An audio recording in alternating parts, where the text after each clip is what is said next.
Hello everyone, welcome to our new channel ഇ വി സില്ല. ഇവിടെ നമ്മൾ വീക്ക്ലി വരുന്ന EV ന്യൂസ് അപ്ഡേറ്റ്സ്, അതേപോലെ തന്നെ EV ലോഞ്ചസ്, പിന്നെ ബാറ്ററി ടെക്നോളജിയിൽ വരുന്ന ചേഞ്ചസ് ആൻഡ് ഡെവലപ്മെൻറ്റ്സ് എല്ലാം നമ്മളിവിടെ ഡിസ്കസ് ചെയ്യുന്നതാണ്. Welcome to our new channel. നമ്മുടെ ഫസ്റ്റത്തെ ന്യൂസ് മാരുതി സുസുക്കിയുടെ സൈഡിൽ നിന്നാണ്. മാരുതി സുസുക്കി ഒരു 7 സീറ്റർ കാറ്റഗറിയിലെ ഒരു MPV ആയിട്ട് വരാനായിട്ടിരിക്കുകയാണ്. YMC എന്നാണ് അതിൻ്റെ കോഡ് നെയിം വരുന്നത്. ബേസ്ഡ് ഓൺ ഹാർടെക് പ്ലാറ്റ്ഫോം, നമ്മുടെ വിറ്റാരയുടെയൊക്കെ സെയിം പ്ലാറ്റ്ഫോമിലാണ് ഈ വണ്ടിയും വരാനായിട്ടിരിക്കുന്നത്. അതേപോലെ തന്നെ ഇതൊരു പ്രാക്ടിക്കൽ ഫാമിലി കാറാണ്. ഇതിലൊരു 2 ബാറ്ററി പാക്ക് വരുന്നുണ്ട്. ഒരു 40 kWh പിന്നെ ഒരു 60 kWh. റിയൽ വേൾഡ് റേഞ്ച് ഒരു 400 കിലോമീറ്റേഴ്സ് ഒക്കെയാണ് ഇതിൽ എക്സ്പെക്ട് ചെയ്യുന്നത്. അതേപോലെ തന്നെ ഇതിൻ്റെ ഒരു റെയർ വീൽ ഡ്രൈവാണ് വരുന്നതെന്നാണ് കേൾക്കുന്നത്. മാരുതി ആയതുകൊണ്ട് തന്നെ ഇതിൻ്റെ ഒരു ടയോട്ടയുടെ വെർഷനും കൂടെ കാണുന്നതായിരിക്കും. ഗുജറാത്തിലെ അവരുടെ പ്ലാന്റിലാണ് ഇതിൻ്റെ മാനുഫാക്ചറിങ് നടക്കാൻ പോകുന്നത്. അതേപോലെ തന്നെ ഇനിഷ്യലി ഇതിൻ്റെ ഒരു 50,000 യൂണിറ്റ്സ് ആണ് ഫസ്റ്റ് പ്രൊഡ്യൂസ് ചെയ്യാൻ നിൽക്കുന്നത്. അതിനുശേഷം പിന്നെ അവർ ഇന്ത്യയിലത്തേക്ക് എക്സ്പോർട്ടിലത്തേക്കും വേണ്ടി ആയിരിക്കും അവരുടെ പ്ലാനും കാര്യങ്ങളൊക്കെ. ഇതിൻ്റെ മെയിൻ റൈവലായിട്ട് വരാൻ പോകുന്നത് നമ്മളെ MGയുടെ വിൻസോർ EVയും പിന്നെ നമ്മളെ പുതിയതായിട്ട് ഇറങ്ങാൻ പോകുന്ന കിയയുടെ EV ക്ലാവിസും ഒക്കെ ആയിട്ടാണ് ഇതിൻ്റെ റൈവൽ വരാനായിട്ട് പോകുന്നത്. എക്സ്പെക്റ്റഡ് പ്രൈസ് ഒരു 20 to 25 ലാക്സിൻ്റെ അകത്താണ് വരാനായിട്ടിരിക്കുന്നത്. പിന്നെ ഒരു എപ്പോൾ ലോഞ്ച് ചെയ്യുമെന്ന് ചോദിച്ചാൽ സെപ്റ്റംബർ 2026 ആണ് നമുക്ക് കാണാനായിട്ട് പറ്റിയത്.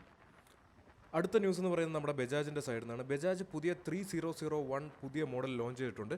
നമ്മുടെ പഴയ 2903 മോഡലിനെ റീപ്ലേസ് ചെയ്താണ് ഈ 3001 വരുന്നത്. പുതിയ മോഡലായതുകൊണ്ട് തന്നെ ഇതിലൊരു 3 kWh ഒരു ബാറ്ററി പാക്കും വരുന്നുണ്ട്. IDC റേഞ്ച് ഒരു 127 കിലോമീറ്റേഴ്സ് ആണ് പറയുന്നത്. ടോപ്പ് സ്പീഡ് ഒരു 60-65 ആ റേഞ്ചൊക്കെയാണ് വരുന്നത്. അതേപോലെ തന്നെ ഒരു 750 വാട്ടിൻ്റെ ഒരു ചാർജറും ഫാസ്റ്റ് ചാർജിങ് വരുന്നില്ല. പിന്നെ ഇതിൻ്റെ പഴയനെ കമ്പയർ ചെയ്ത് നോക്കുമ്പോൾ 2903 കമ്പയർ ചെയ്ത് നോക്കുമ്പോൾ ഇതിലൊരു 10% ബാറ്ററി കപ്പാസിറ്റി ഇൻക്രീസും ആവുന്നുണ്ട്. അതേപോലെ തന്നെ ഇതിൽ ഫ്രണ്ടിൽ ഡിസ്ക് ബ്രേക്ക് വരുന്നു എന്നാണ് നമുക്ക് മനസ്സിലാക്കാൻ പറ്റുക. പിന്നെ പുതിയ ബജാജിൻ്റെ മോഡലായതുകൊണ്ട് തന്നെ ബാറ്ററി പാക്ക് ഫ്ലോർ ബോർഡിൻ്റെ സൈഡിൽ വന്ന് ബൂട്ട് കപ്പാസിറ്റിയും കൂടാനായിട്ടുള്ള ചാൻസസ് എല്ലാം ഉണ്ട്. പിന്നെ ഇതിൻ്റെ പ്രൈസ് വരുന്നത് 1 ലക്ഷം രൂപയിൽ 100 രൂപ വരെ കുറച്ച് തന്നിട്ടുണ്ട്. വളരെ നല്ല കാര്യം.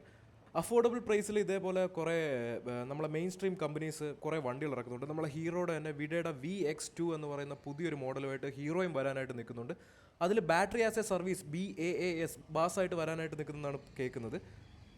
ഈ വിഡ VX2ൻ്റെ തന്നെ സ്പൈഡായിട്ടുള്ള ഇമേജസ് കാണുമ്പോൾ നമുക്ക് മനസ്സിലാക്കാൻ പറ്റുന്നത് ഇതിൽ ഡിസ്ക് ബ്രേക്ക് അല്ല വരുന്നത്, ഫ്രണ്ടിലും ബാക്കിലും ഡ്രം ആവാനായിട്ടാണ് ചാൻസ് എല്ലാം കാണുന്നത്. ഇവരത് ബാസ് സർവീസ് ആയിട്ടാണോ വരുന്നത് നമുക്ക് കംപ്ലീറ്റ് ആയിട്ട് അറിയത്തില്ല. അഥവാ ഇനി വരികയാണെങ്കിൽ തന്നെ സ്കൂട്ടറിൻ്റെ പ്രൈസ് മാത്രം പേ ചെയ്യണമെങ്കിൽ അത്യാവശ്യം കുറച്ചുകൂടെ ബജാജിനെക്കാട്ടിലും കുറച്ചുകൂടെ അഫോർഡബിൾ പ്രൈസിലായിരിക്കും വിഡ VX2 വരുന്നത്.